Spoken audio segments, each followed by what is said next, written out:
How would you fix a burnt fabric? Probably you might be thinking of adding floral or making a simple design on it, but what if the burnt area is not on the chest, maybe in an area where there is no need for design? So in this video I'm going to show you how to fix that, and this video is basically for a pattern fabric. So if you are dealing with a plain fabric like this, then you should wait for my next video, and for you to see that you have to subscribe or follow this page so you can see my future videos. Actually, I'm going to cover this burnt area with the fabric pattern. So what I want to do now is to cut out one of the pattern and trim the pattern out exactly the shape of the pattern. So this is me cutting out the pattern, and after cutting I'm going to trim out the pattern, trim out all the excess fabric around the pattern, because I only want this flower pattern to cover the burnt area. As I trim this pattern out, let me tell you about the must-have application for fashion designer. I mean, all fashion designers should have this application on their phone. It's called StyleBit, and StyleBit is the sponsor of today's video. So with StyleBit, you can save measurements on your device. You can send invoice to your customer to remind them about any pending payment you are yet to receive. You can save orders so that you keep track of your financial status. Plus, you get access to fashion designer community from StyleBit. So once you sign up on StyleBit, you can join a group of fashion designer. So whenever you have any difficulty, you can go to the group and ask question. I'll leave a link in the description box or in the comment section, any of these tools. So just go to the comment section or the description box. You'll find a link to download StyleBit. Click on the link and you have StyleBit downloaded. Almost done trimming it out, and once I have it trimmed out, I'm going to place the pattern on the burnt area of the fabric.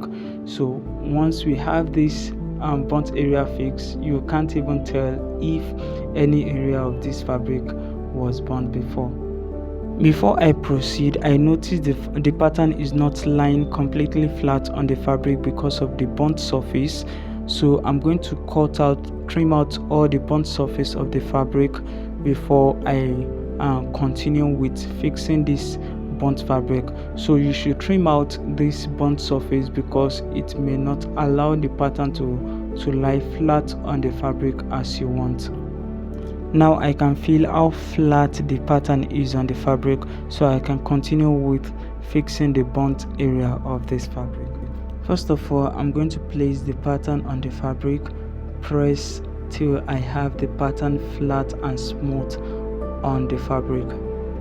Then I'll bring in my hemming gum. I want to fix the hemming gum in such a way that no part of the pattern will be left untouched by the hemming gum. So I just got hemming gum long enough, so you should make it long enough that no part of the pattern will be left untouched by the hemming gum.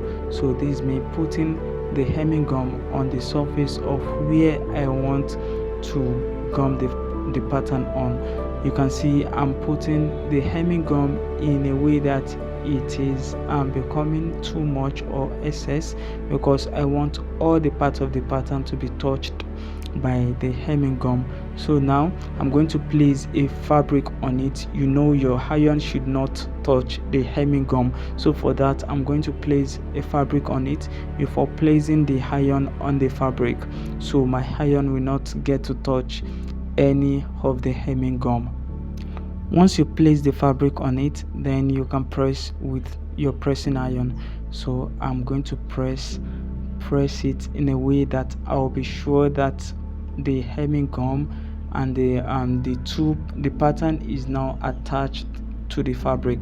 So I'll keep on pressing till I feel it is well pressed and they are attached. Then I'm going to add water to make the heat more effective, because water will make the heat from the iron more effective on the fabric. So I just added water to make it more effective, to be sure that the hemming gum the pattern and the fabric are attached together. So I'm going to remove the fabric I cover the pattern with. Then you can see that the fabric I remove now, we have the excess of the hemming gum on it. So the excess of the hemming gum is gone. I'm going to place another fabric on it. I don't want to use that same the first fabric, or you can use any other side from the fabric that doesn't have the hemming gum. You can place it on it again and start pressing to ensure a very good work.